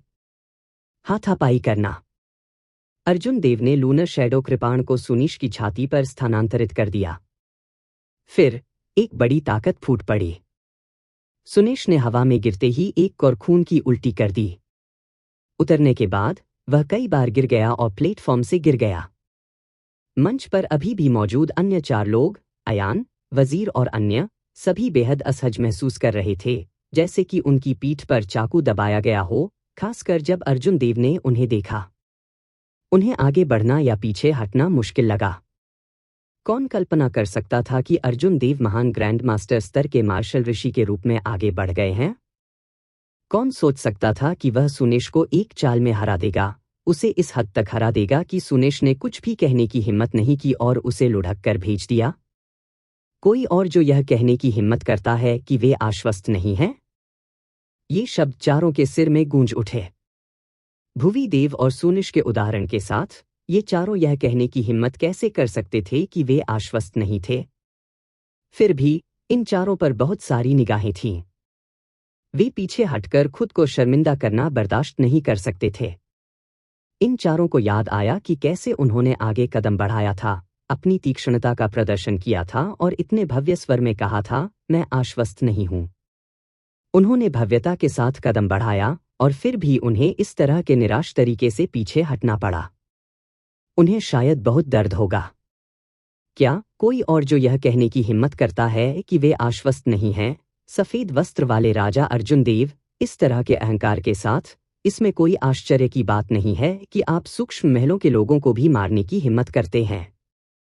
एक ठंडी आवाज गूंज उठी और आसमान से तारों की रोशनी गिर गई। एक सुंदर आकृति मंच पर चली गई। उसने काले कपड़े पहने हुए थे जिससे ऐसा लग रहा था कि रात ने उसके पूरे शरीर को ढक दिया हो, उसके आकर्षण को प्रकट किया और जंगली और काल्पनिक विचारों को भड़काया। इस व्यक्ति की पोशाक पर एक पीला सफेद सूक्ष्म आरेख कढ़ाई की गई थी, जो एक ठंडी रोशनी देती थी, जो एक तारे की तरह चमक रही थी। ऐसा लग रहा था कि उसकी पोशाक असाधारण थी। जैसे ही यह आकृति धीरे धीरे अपना रास्ता बनाती गई, आकाश से एक देदीप्यमान प्रकाश उतरा। एक भारी ठंड क्यों फैल गई, जिससे सभी की सांसें धुंध में फैल गईं। जल्द ही यह आंकड़ा प्लेटफॉर्म पर आ गया। जब उसने चलना बंद कर दिया, तो तारों की रोशनी समाप्त हो गई। फिर उसने अपना परिचय दिया। मैं साइक्लिक एस्ट्रल पैलेस की ज्वालानी हूं। आपको राजा दिया गया है या नहीं, इसका मुझसे कोई लेना देना नहीं है। हालांकि तुमने मेरे एस्ट्रल पैलेस के लोगों को मार डाला। आज आपको इसके लिए एक हिसाब देना होगा। यह व्यक्ति कौन है? मैंने उसके बारे में पहले कभी कैसे नहीं सुना? ज्यादातर लोग ज्वालानी के बारे में नहीं जानते थे। हालांकि वे समझ सकते थे कि वह असाधारण थी, विशेष रूप से उसके द्वारा पहने गए सूक्ष्म वस्त्रों को देखते हुए, जो निश्चित रूप से सामान्य नहीं थे। वजीर और अन्य लोग अब जल्दी से चुपके से चले गए कि किसी और ने सभी का ध्यान आकर्षित किया, अब और रुकने की हिम्मत नहीं की। उन्होंने कहा, अप्रत्याशित रूप से ज्वालानी यहां भी है। वह चक्रीय एस्ट्रल पैलेस के मून पैलेस की उत्तराधिकारी हैं। चक्रीय सूक्ष्म महल स्वर्गीय तारों वाले महासागर में एक विशाल गुट था, जो दक्षिणी जल में क्षेत्र रखता था। इस संप्रदाय की ताकत उत्तरी सागर गठबंधन जैसे लेविथान के साथ प्रतिस्पर्धा कर सकती है। चक्रीय सूक्ष्म महल के नीचे अलग अलग ताकत के कई सूक्ष्म महल थे। सन पैलेस और मून पैलेस इस संप्रदाय के भीतर 2 सबसे मजबूत गुट थे। प्राइमल कैओस डोमेन के कई लोगों ने ज्वालानी के नाम के बारे में पहले सुना था। देवलोक प्लाजा के भीतर कुछ लोगों ने उनके नाम को पहचान लिया। यह स्वर्गीय तारों वाले महासागर की युवा पीढ़ी का एक प्रमुख चरित्र था। ज्वालानी सीधे मुद्दे पर गए। क्या बिग डिपर पैलेस के मेरे वरिष्ठ भाई आपके हाथों मर गए? अर्जुन देव को इससे इनकार करने की कोई जरूरत नहीं थी। वे लोग उसे मारना चाहते थे, इसलिए उसने प्रतिशोध में उन्हें मार डाला। वह बिल्कुल भी दोषी महसूस नहीं करता था, इसलिए उसने ईमानदारी से जवाब दिया। ज्वालानी की टकटकी ठंडी हो गई क्योंकि उसने ठंडी आवाज में कहा, आप बल्कि सीधे हैं, कोई डर नहीं दिखा रहे हैं। हालांकि आपको अभी भी मरना है। ज्वालानी के बोलने के ठीक बाद उसने अपने दाहिने हाथ से हवा को पकड़ लिया और अपना बायां हाथ बढ़ाया। रात की तरह सूक्ष्म वस्त्र जो उसने पहना था, वह उसके हाथों में दिखाई देने वाले चंद्र सूक्ष्म बैनर में बदल गया। दूर तारों वाले आकाश में रहस्यमय चंद्र तारे ने तारों की रोशनी की एक किरण भेजी।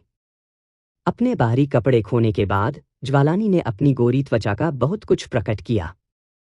उसने अपने एस्ट्रल बैनर को चारों ओर घुमाया और रात की तरह बैनर ने तुरंत अर्जुन देव को घेर लिया और उसे उसमें चूसा। बहुत से लोग इस अचानक बदलाव पर प्रतिक्रिया नहीं दे सके। वे सभी सदमे में बोल उठे। ज्वालानी का यह कदम बहुत अप्रत्याशित था। इसे कैसे चकमा दिया जा सकता है? हालांकि ज्वालानी जहां तेज थे, वहीं अर्जुन देव और भी तेज थे। जैसे ही उसने बैनर हिलाया, उसने अपने दाहिने हाथ से लूनर शैडो कृपाण को खींचा।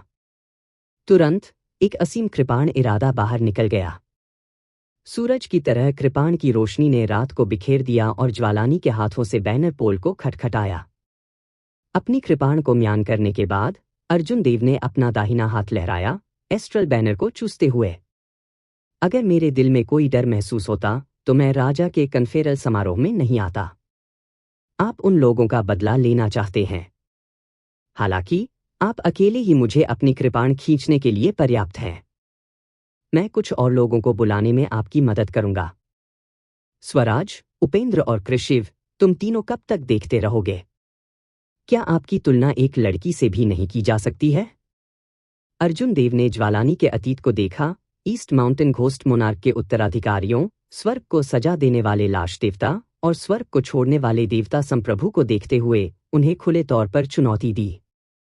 जैसे ही अर्जुन देव ने बात की, हर कोई चौंक गया। अप्रत्याशित रूप से उन्होंने ज्वालानी की भी परवाह नहीं की, सीधे तौर पर अपनी पीढ़ी की 3 सबसे शक्तिशाली, उत्कृष्ट प्रतिभाओं को चुनौती दी। अर्जुन देव क्या करने की कोशिश कर रहे थे? क्या वह इन 3 उत्कृष्ट प्रतिभाओं से अकेले लड़ने की सोच रहा था? जब ज्वालानी ने अर्जुन देव को अपनी फैली हुई भुजा से अपने चंद्र सूक्ष्म बैनर को पकड़े हुए देखा, लेकिन उसे देखकर भी नहीं, उसे पूरी तरह से अनदेखा कर दिया, तो वह मदद नहीं कर सकी लेकिन गुस्सा महसूस कर रही थी। चंद्र सूक्ष्म बैनर, वापस आओ, ज्वालानी चिल्लाई। चंद्र सूक्ष्म बैनर काले वस्त्रों में वापस आ गया, एक काले कोहरे की तरह अर्जुन देव के हाथ से मुक्त हो गया और उसके पास वापस उड़ गया। अर्जुन देव की आंखों में एक अजीब सी झलक देखने को मिली। हालांकि उन्होंने इसे नहीं रोका, दूसरे पक्ष को इसे पुनः प्राप्त करने दिया। अब उसने लूनर शैडो कृपाण, जो अपने म्यान में वापस आ गया था, को फिर से जमीन में घोंप दिया। उसने स्वराज, उपेंद्र और कृषि को देखते हुए उस पर एक हाथ टिका दिया। इन तीनों लोगों को चुनौती देने में अर्जुन देव की अपनी योजनाएं और विचार भी थे। यदि वह एक के बाद एक लड़ता, तो वह केवल अपने तुरुप के पत्ते को उजागर करेगा, जिससे अंतिम व्यक्ति को अवसर मिलेगा। इसलिए वह इन तीनों से एक साथ लड़ सकता है। अपने महान ग्रैंड मास्टर स्तर की मार्शल ऋषि खेती, रैंक 4 ऋषि शरीर, शारीरिक शक्ति के 5 ड्रैगन बल और उनकी चेतना के समुद्र को संतृप्त करने वाली जादुई ऊर्जा को देखते हुए उनके पास जीतने का कम से कम एक समान मौका था। अर्जुन देव के लिए यह राजा सम्मेलन समारोह एक महान अवसर था। यदि वह सफल हो गया, तो उसका king great true dragon luck एक सम्राट ग्रेट ट्रू ड्रैगन में बदल सकता है। वह बहुत भाग्य प्राप्त करेगा और उसकी पीढ़ी में कोई भी उसके साथ प्रतिस्पर्धा करने में सक्षम नहीं होगा। हालांकि अगर वह हार गया, तो उसे क्लेशों से बचने में कठिनाई होगी। उसकी किस्मत नीचे गिर जाएगी। अगर वह फिर से ऊपर चढ़ना चाहता है, तो यह बेहद कठिन होगा। अर्जुन देव को उन सभी को हराना पड़ा जिन्होंने उनके सम्मेलन को रोकने की कोशिश की। एज योर ड्रैगन किंग की उपाधि मेरी है। यह केवल मेरे लिए रखा गया था। चूंकि आप इतना मरना चाहते हैं, तो मैं, स्वराज, आपकी इच्छा पूरी करूंगा, स्वराज चिल्लाया, जो अब अपनी हत्या क्यूई को रोक नहीं सकता था। एक भूतिया धुंध खिल गई जहां वह पहले खड़ा था। फिर भूतिया धुंध चमक उठी और वह अपने 8 कृपाणों के साथ मंच पर दिखाई दिया, उसके पीछे मंडरा रहा था। यह आंदोलन तकनीक अजीब और अथाह थी। वह घोस्ट शैडो स्टेप है, जो ईस्ट माउंटेन घोस्ट मोनार्क की एक प्रसिद्ध मूवमेंट तकनीक है। इसमें प्रशिक्षित करने के लिए एक अत्यंत उच्च प्रतिभा की आवश्यकता होती है। अप्रत्याशित रूप से स्वराज 30 साल की उम्र में इसे पूरा करने में कामयाब रही है। मैंने सुना है कि यह मूवमेंट तकनीक प्रत्येक चरण के साथ एक भूतिया छवि बनाती है। प्रत्येक भूतिया छवि एक क्लोन है। महान पूर्णता तक पहुंचने के बाद कोई भी अप्रत्याशित बनकर 99,000 कदम उठा सकता है। वह निश्चित रूप से अपने प्रतिद्वंद्वी को मार डालेगा। जैसे ही स्वराज मंच पर दिखाई दी, उनकी अजीबोगरीब मूवमेंट तकनीक ने सभी का ध्यान अपनी ओर खींचा। स्वराज की टकटकी भयावह थी क्योंकि उसने अर्जुन देव को देखा, अपनी हत्या क्यूई को बिल्कुल भी नहीं छुपाया। इससे पहले पुर्गेट्री के 9 परतों में स्वराज अभी अभी ग्रैंड मास्टर स्तर के मार्शल सेज के रूप में आगे बढ़ी थीं और उनकी खेती अभी तक उतनी दृढ़ नहीं थी। उनकी लापरवाही के कारण उन्हें अर्जुन देव की 20 ड्रैगन फोर्स से गंभीर चोटें आई थीं। तब से वह घटना उनके विचारों से दूर कभी नहीं थी। इसके अलावा स्वराज के सामने यह व्यक्ति भूत महारानी के गुट के करीब था। कोई फर्क नहीं पड़ता कि वह इसे कैसे देखता है, वह दूसरे पक्ष को अपनी नाक के नीचे राजा से सम्मानित होने में सफल नहीं होने दे सकता था। हा। नीला ड्रैगन राजा के वंशज, सफेद वस्त्र वाले राजा अर्जुन देव, मैंने लंबे समय से आपका नाम सुना है। मैं, उपेंद्र, आऊंगा और तुम्हारा भी परीक्षण करूंगा। स्वर्ग के पहले शिष्य ने लाश को दंडित किया। उपेंद्र धीरे से मुस्कुराए। वह एक कदम आगे बढ़ाया और राजा सम्मेलन मंच पर उतरा। अब केवल कृशिव को ही अपनी चाल चलनी बाकी थी। तुरंत सभी ने अपनी निगाहें उस पर केंद्रित कर दी। वे देखना चाहते थे कि युवा पीढ़ी का यह सबसे मजबूत व्यक्ति अर्जुन देव के उन पर हे दृष्टि से देखने पर कैसी प्रतिक्रिया देगा। कृशिव की भावनाएं इस समय बहुत विरोधाभासी थीं। अर्जुन देव कभी उनके लिए चींटी जैसा अस्तित्व था, फिर भी अब उन्होंने दुनिया में सभी के सामने उन्हें खुलकर चुनौती देने का साहस किया। इसके अलावा यह आमने सामने की चुनौती नहीं थी, बल्कि एक समूह के रूप में उपेंद्र और स्वराज के साथ मिलकर थी। मैं तुम्हारे साथ चलूंगा, सिद्धिरामैया ने धीरे से उसके बगल में कहा। यह सुनकर जब कृशिव दंग रह गए, उसने अपना हाथ लहराया और कहा, कोई जरूरत नहीं है। अगर उन्होंने हमें एक एक करके चुनौती दी होती तो उन्हें आज भी जीने का मौका मिलता। अब जब उन्होंने हम सभी को एक साथ चुनौती दी है तो उनके पास कोई मौका नहीं है। बूम! कृशिव उठ खड़ा हुआ। देवताओं की राष्ट्र की छवि उसके पीछे दिखाई दी और प्रशंसा के स्वर गूंज उठे। वह जमीन पर नहीं उतरा। इसके बजाय वह देवताओं के राष्ट्र पर खड़ा था, उसे मंच पर उड़ा रहा था और ऊपर से अर्जुन देव को देख रहा था। कृशिव भी एक चाल चल रहा है। 3 शक्तिशाली, उत्कृष्ट प्रतिभाओं के साथ साथ चक्रीय एस्ट्रल पैलेस की ज्वालानी, यह दिलचस्प होने जा रहा है। यह कहा जा सकता है कि राजा सम्मेलन समारोह की शुरुआत के बाद से कई मोड़ और मोड़ आए थे। चीजें होती रहीं, लहर के बाद लहर। अर्जुन देव, जो मूल रूप से जल्दबाजी में आए थे, जब लोगों ने अपनी बधाई और उपहार की पेशकश की तो उन्हें खुद को शर्मिंदा करने की गारंटी दी गई थी। किसने कल्पना की होगी कि वह भुवी देव से लाइमलाइट छीन लेंगे। उसके बाद कुछ उत्कृष्ट प्रतिभाएं नहीं चाहती थी कि अर्जुन देव को राजा से सम्मानित किया जाए। इसलिए इन संप्रभु मार्शल सम्राटों के वंशजों ने मंच पर कदम रखा, उन्हें एज़ियो ड्रैगन किंग से सम्मानित होने के लिए मजबूर करने की कोशिश की। हालांकि जब अर्जुन देव ने गुस्से में हमला किया तो उन्होंने अपने महान ग्रैंड मास्टर स्तर के मार्शल सेज आभा का खुलासा किया।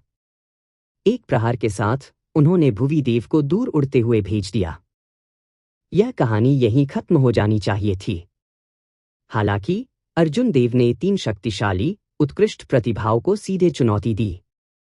यहां का माहौल तुरंत शिखर पर चढ़ गया।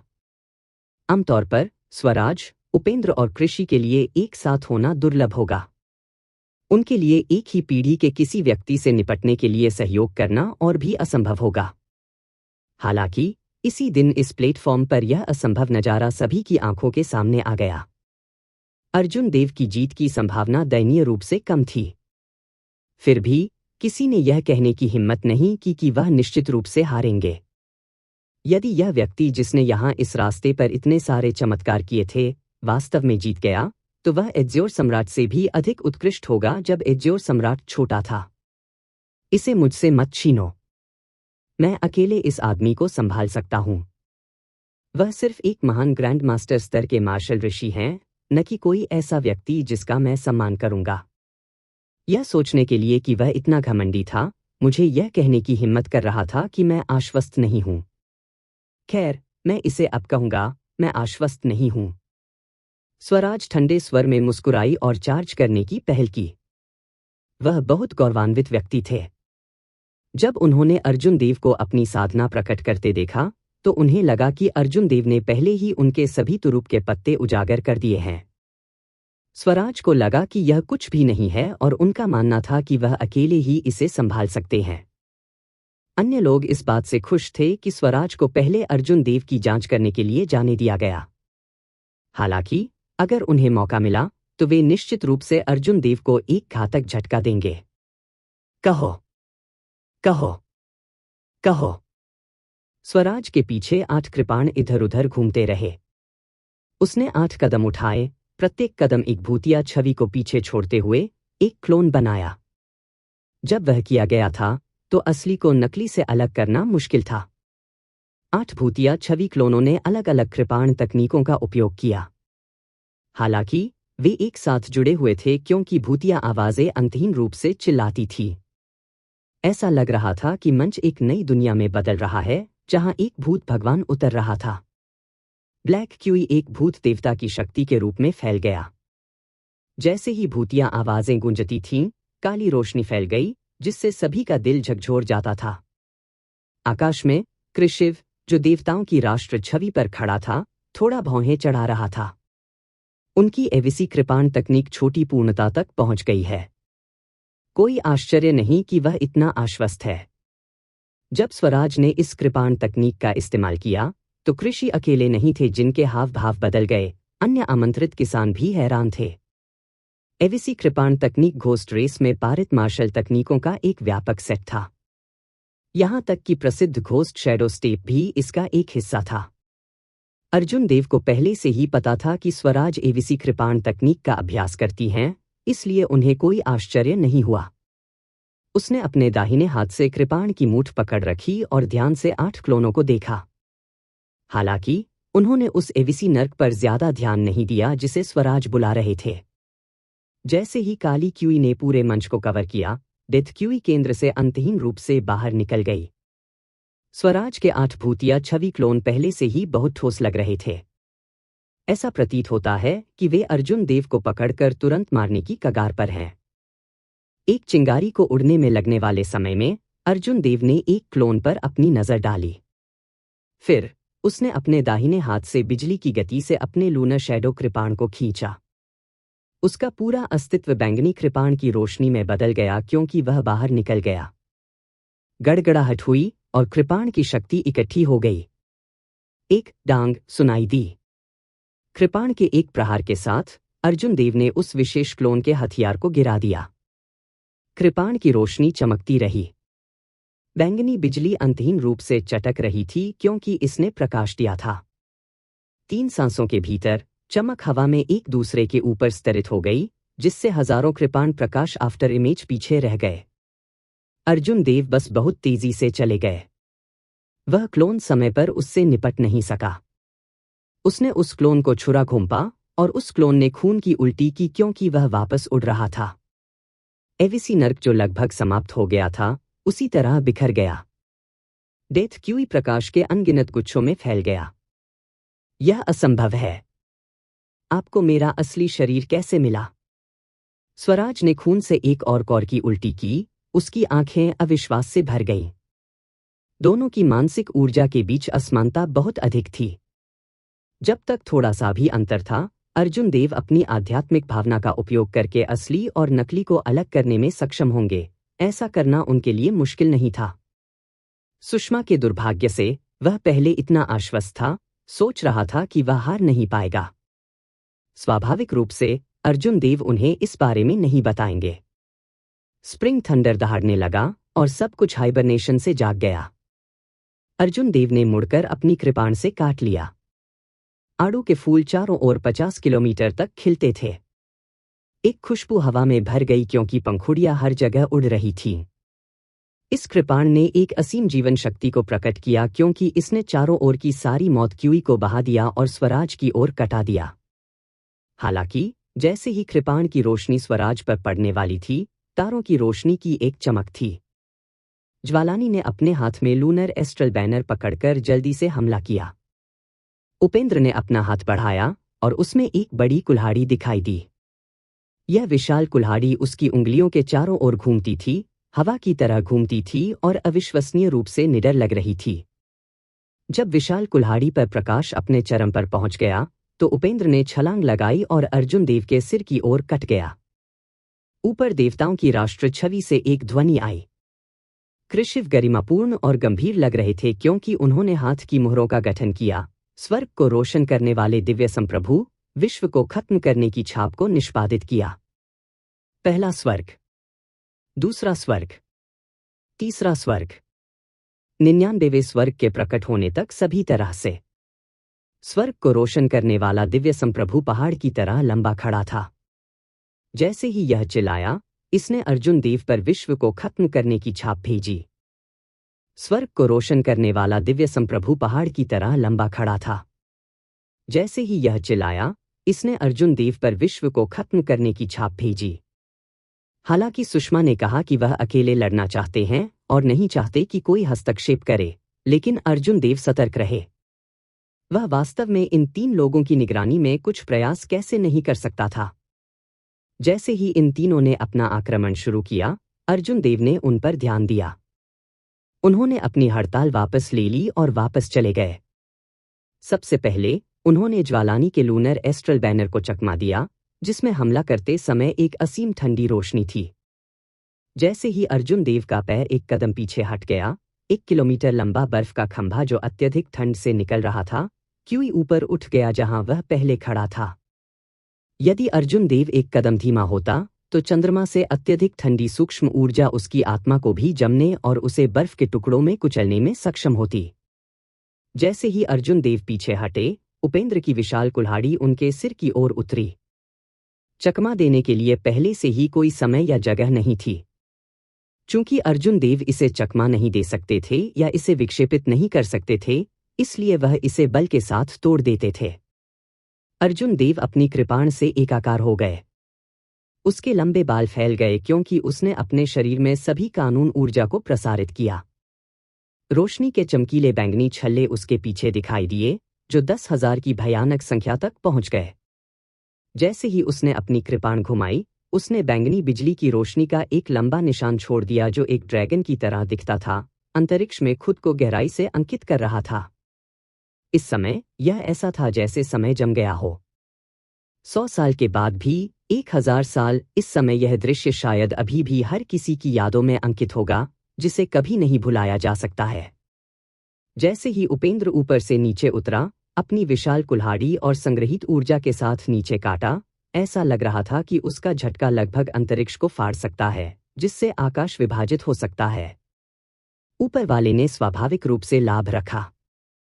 बचाव करने की कोशिश करने के बजाय अर्जुन देव आक्रमण को बल के साथ तोड़ते हुए आमने सामने भिड़ना चाहते थे। यह बस आत्महत्या थी। जब कृपाण और कुल्हाड़ी टकराई तो जोर से खड़खड़ाहट हुई। भले ही अर्जुन देव बाद में चले गए, लेकिन उन्होंने उपेंद्र को वापस खटखटाया, जो क्रूरता से चार्ज कर रहा था।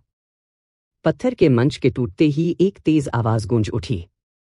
अर्जुन देव के पीछे अनगिनत विशाल चट्टानें हवा में उड़ गईं। उपेंद्र को एक अटैक से धराशायी करने के बाद भी अर्जुन देव बिल्कुल भी रिलैक्स नहीं हुए। उसने अपना मुंह खोला और ड्रैगन टोन आर्ट को निष्पादित करते हुए अपनी मैजिक एनर्जी को जला दिया। बादलों में छिपा एक विशाल अजगर एक विशाल सिर बाहर झांक रहा था। फिर यह अर्जुन देव के साथ मिलकर दहाड़ने लगा। यह एक सच्चे ड्रैगन की आवाज थी, जिसमें एक सच्चे ड्रैगन की शक्ति थी। कृशिव द्वारा बनाई गई छाप को खत्म करने वाली दुनिया तुरंत बिखर गई। स्वर्ग की परतें भी चकनाचूर हो गईं। अर्जुन देव ने एक बार फिर स्वर्ग को रोशन करते हुए दिव्य संप्रभु की छवि को तोड़ दिया। जबकि कृशिव ने सुधार किया था, अर्जुन देव भी स्थिर नहीं थे। वह अमर आत्मचरण के शिखर पर थे और उनकी जादुई ऊर्जा ने उनकी चेतना के सागर को संतृप्त कर दिया। यह पहले की तुलना में बहुत विशाल और शक्तिशाली था। ज्वालानी के हमले को जल्दी से चकमा देते हुए, उपेंद्र को बलपूर्वक खटखटाते हुए और कृशिव के स्वर्ग को रोशन करने वाले दिव्य संप्रभु को तोड़ते हुए, एक दहाड़ के साथ छाप को खत्म करते हुए, यह सब उस समय में हुआ जब एक चिंगारी को उड़ने में लगा, इतनी तेजी से कि अधिकांश स्पष्ट रूप से यह देखने में विफल रहे कि उसने क्या किया। अर्जुन देव ने उन सभी अटैक को तोड़ दिया जो तीनों ने एक साथ काम करते हुए अचानक शुरू कर दिए थे। विशाल चट्टानें ऊपर उठ गईं और ड्रैगन फैल सकता है। दिव्य प्रकाश और तारों की रोशनी ने जगह को भर दिया। अर्जुन देव ने स्वराज पर हमला करते हुए आगे बढ़ाया, जो उसके पैरों पर खड़ी हो रही थी। लूनर शैडो कृपाण को पकड़े हुए सफेद आकृति जिसने तेज ठंडी रोशनी दी, ने एक कठोर अभिव्यक्ति प्रकट की। फिर उसने फुर्ती से विशाल चट्टानों के माध्यम से बुनाई की। डिंग डिंग डांग डांग। हवा ने अर्जुन देव के बालों को हर जगह उड़ा दिया। उस पल में अनगिनत कृपाण की आवाज के साथ साथ एक असीम कृपाण इरादे हर जगह गूंज उठी, जो लंबे समय तक बनी रही। इस दृश्य ने स्वराज को चौंका दिया, जो अभी अभी उठी थी। पहले तो उसने सोचा कि वह चीजें देख रहा है। ऐसा लग रहा था कि एक सच्चा ड्रैगन उस पर हमला कर रहा था। जब तक उन्होंने प्रतिक्रिया दी, तब तक अर्जुन देव उनके सामने आ चुके थे। जब अर्जुन देव ने कटा तो 50 किलोमीटर आड़ू के फूल दिखाई दिए। फूल कृपाण की तरह थे क्योंकि वे चारों ओर उड़ रहे थे, अंतहीन रूप से चलते थे। एक चौप से 10,000 फूल खिल गए। वसंत की गड़गड़ाहट लगातार गर्जना कर रही थी, एक असीम जीवन शक्ति को बाहर ला रही थी जिसने स्वराज की मौत की क्यूई का दृढ़ता से मुकाबला किया। एक पल में दोनों ने 1000 हमलों का आदान प्रदान किया। लड़ाई इतनी तेज थी कि इसने सभी की आंखों को चकाचौंध कर दिया। फूलों की पंखुड़ियों के बीच दोनों की आकृतियां तेजी से आगे बढ़ी।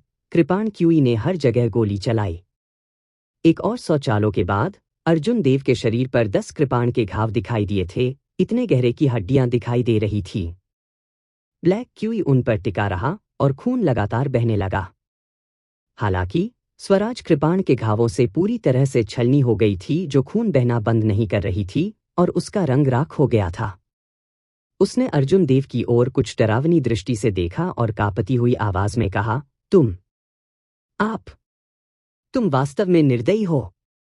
सभी को देखने वाले लोगों के दिल में डर महसूस हुआ, उनकी पीठ पर ठंडा पसीना टपक रहा था। यह एक ऐसा एक्सचेंज था जहां अर्जुन देव ने कट जाने का जोखिम उठाया था, फिर भी अगर वह कट भी जाता था तो वह रुकता नहीं था।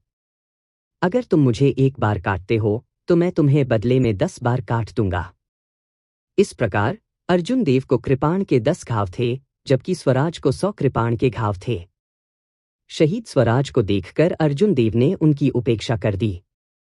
अगर मैं निर्दयी नहीं होता तो मैं इतने कम समय में आपको आपकी युद्ध कौशल से कैसे वंचित कर सकता था। एक नीचे। अर्जुन देव ने अपने दिल में गिनती की। वह मुड़ा और उसकी आकृति चमक उठी, ज्वालानी के एक और हमलों को चकमा देते हुए। अब तक सैकड़ों 1 किलोमीटर ऊंचे बर्फ के खंभे टूटे हुए प्लेटफॉर्म को भर चुके थे। ज्वालानी ने इन सभी बर्फ के खंभे बनाए थे जबकि अर्जुन देव ने स्वराज के साथ लड़ाई लड़ी थी। उसने तब अर्जुन देव पर कई हमले किए थे, लेकिन वह उन सभी को चकमा दे गया। अगर ज्वालानी का उत्पीड़न नहीं होता तो अर्जुन देव अपने वर्तमान में मौजूद घावों के आधे ही हिस्से से बच पाते। जब अर्जुन देव स्वराज से लड़ रहे थे, तब कृषि और उपेंद्र ने गुप्त हमले करने का मौका नहीं लिया था। उपेंद्र की 5 उंगलियां तेजी से हिल गईं, जिससे उसकी 1 मीटर लंबी कुल्हाड़ी उसकी उंगलियों पर फुर्ती से नाचने लगी। जैसे ही विशाल कुल्हाड़ी घूमती थी, सभी दिशाओं से तेज हवाएं उसकी ओर चलती थी। सबसे पहले हवाएं निराकार और बिना रंग की थी। धीरे धीरे उन्हें कुछ अजीब प्राप्त हुआ, जो भूतों की गर्जने से भरी मौत की काली आंधी में बदल गया। कृषिव ने अपनी आंखें बंद कर लीं और देवताओं की राष्ट्र छवि पर बैठ गए। स्तुति के गीत दिव्य प्रकाश में बदल गए जो आकाश में उड़ गए, जिससे उनके बाल क्रिस्टलीय हो गए। उनका सुंदर चेहरा एकदम सही और दिव्य लग रहा था। पैंग! एक ठंडी रोशनी चमकी और ठंडी हवा चली।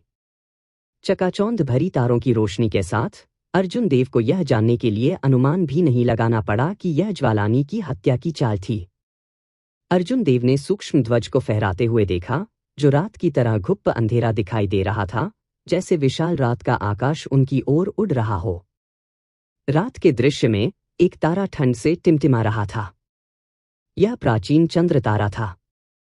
अर्जुन देव की निगाहें डूब गईं। वास्तव में इस महिला का कोई अंत नहीं था।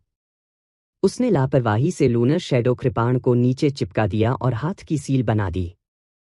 भाग्य की शतरंज की बिसात उसके सिर के ऊपर दिखाई दी क्योंकि समय और स्थान एक दूसरे के साथ जुड़ गए। उनके बीच तारों की रोशनी चमक उठी। प्रत्येक तारे का प्रक्षेपवक्र स्वर्गीय दाव द्वारा निर्धारित किया गया था। यदि भाग्य की शतरंज की बिसात का उपयोग उन्हें हिलाने के लिए किया जाता है तो यह भाग्य में अराजकता पैदा करेगा, एक तारों वाला स्वर्ग तूफान। अर्जुन देव ने 10 सितारों को हिलाया और हवा में इस एस्ट्रल बैनर के रात के दृश्य के साथ टकराने के लिए एक तीव्र काला तूफान बनाया। रात का दृश्य अलग हो गया और तारा बिखर गया। एस्ट्रल बैनर में चंद्र सूक्ष्म तारा अचानक टुकड़ों में फट गया। पैंग! ज्वालानी के जीवन के सीक्रेट ट्रेजर के टूटने के बाद उसने एक और खून की उल्टी की। उसका रंग फीका पड़ गया, वह बहुत दयनीय लग रही थी। आकाश में अंधेरा छा गया और प्रकाश की एक आकृति दिखाई दी। अर्जुन देव ने ज्वालानी के चेहरे पर अपनी मुट्ठी से प्रहार किया, जिससे वह प्लेटफॉर्म से उड़ गई। जमीन से टकराने के बाद वह फिर से उठ नहीं सकी। ज्वालानी ने एक हाथ से अपना चेहरा पकड़ लिया, बेहद शर्मिंदा हुई। इतने लंबे समय तक जीने के बाद भी वह ऐसे निर्दयी आदमी से पहले कभी नहीं मिली थी। उसने दांत भींचकर कहा, पहाड़ और नदियां अंततः मिलेंगी। अर्जुन देव, बेहतर होगा कि तुम फिर से मुझसे न टकराओ। दो नीचे। अर्जुन देव ने मन ही मन सोचा। फिर उसने अपना हाथ वापस घुमाया और लूनर शैडो कृपाण एक बार फिर उसकी पकड़ में दिखाई दिया। उन्होंने ज्वालानी का पीछा करने का कोई इरादा नहीं दिखाया। इसके बजाय उसने निकटतम व्यक्ति उपेंद्र को चार्ज किया। उस स्थान पर एक काली हवा चली जो भूतिया चीख पुकार से भरी हुई थी। विशाल कुल्हाड़ी उपेंद्र की उंगलियों पर नाचती रही। जब उन्होंने अर्जुन देव को चार्ज करते देखा तो वह साहसपूर्वक हंसे और कहा, आप अच्छे समय पर आए हैं। देखते हैं कि इस बार कौन किसे उड़ान भरता है। विशाल घुमावदार कुल्हाड़ी अचानक रुक गई। फिर उपेंद्र ने उसे एक हाथ से मजबूती से पकड़ लिया। जो तूफान चल रहा था उसने उसके पूरे शरीर को हिंसक हवाओं की युद्ध कवच की तरह ढक लिया। आड़ू के फूल खिल गए, गर्मियों का सूरज उगाया, शरद ऋतु की हवा चली गई और सर्दियों की बर्फ बह गई। निर्दोष 4 ऋतुओं का चक्र। जैसे ही अर्जुन देव ने आक्रमण किया, उनके चारों ओर रहस्यमय घटनाएं प्रकट हुईं। जब तक वह उपेंद्र पहुंचे, तब तक उन्होंने पहले ही सभी 4 सीजन को साकार कर लिया और सीजन के चक्र से हमला किया। पैंग! एक तेज आवाज ने विशाल मंच को भर दिया, जिससे वह इस समय पूरी तरह से चकनाचूर हो गया। उपेंद्र का काला तूफान कवच एक पल में तितर बितर हो गया। फिर अर्जुन देव के आवेश की गति ने उपेंद्र को हवा में ऊंचा गिरा दिया। अर्जुन देव बिना कोई गति खोए हवा में उड़ते रहे। इसके बाद उसने उग्र रूप से हमला करना शुरू कर दिया। हवा में दोनों धीमी गति से चलते हुए लग रहे थे। दोनों ने जो भी कदम उठाया था उसे सभी ने स्पष्ट रूप से देखा। वे पूरी तरह से निडर और हिंसक तरीके से लड़े, बस झटका के लिए झटका मिलाने के लिए पूर्ण शक्ति का उपयोग करते हुए। केवल 10 चालों में अंतरिक्ष पानी पर फैलने वाली लहरों की तरह लहरा रहा था, जिससे एक स्थानिक तूफान आगे पीछे हो रहा था। जब यह देखा तो हर कोई हैरान रह गया। यदि यह स्थानिक तूफान एक साधारण मार्शल ऋषि को बहा लेता तो वह मार्शल ऋषि निश्चित रूप से मर जाएगा। पैंग! एक और चाल में अर्जुन देव ने उपेंद्र के हाथ में विशाल कुल्हाड़ी को गिरा दिया। फिर उसने अपने कृपाण के पिछले हिस्से का इस्तेमाल उपेंद्र के मोटे शरीर को सैंडबैग की तरह वापस भेजने के लिए किया। 3 नीचे। जिस क्षण अर्जुन देव ने यह सोचा, कृष्णव, जो ऊपर देवताओं की राष्ट्र छवि पर था, ने अचानक अपनी आंखें खोली। उसके पैरों के नीचे देवताओं का राष्ट्र अचानक ठोस हो गया। यह एक असीम दिव्य प्रकाश के रूप में नीचे दबा हुआ था, एक चाल में अर्जुन देव को मौत के घाट उतारने की तैयारी कर रहा था। ठोस देवताओं की राष्ट्र छवि से एक तेज गड़गड़ाहट की आवाज आई क्योंकि इसने मंच के पूरे क्षेत्र को घेर लिया था। यह एक पल में नीचे गिर गया, बिजली की गति से आगे बढ़ रहा था। जैसे ही देवताओं का राष्ट्र आया, अर्जुन देव बहुत छोटे दिखाई दिए। पूरा देवलोक प्लाजा हिल गया। हालांकि यह स्पष्ट था कि कृषिव ने इस हमले के लिए भारी कीमत चुकाई थी। देवताओं की राष्ट्र की छवि के उतरने के बाद यह पूरी तरह से गायब हो गई, वह इसे फिर से नहीं बुला पाएगा। कृषिव हवा में मंडरा रहा था, एक चमकदार रोशनी बिखेर रहा था। उसके सफेद बाल हवा में बेतहाशा लहरा रहे थे।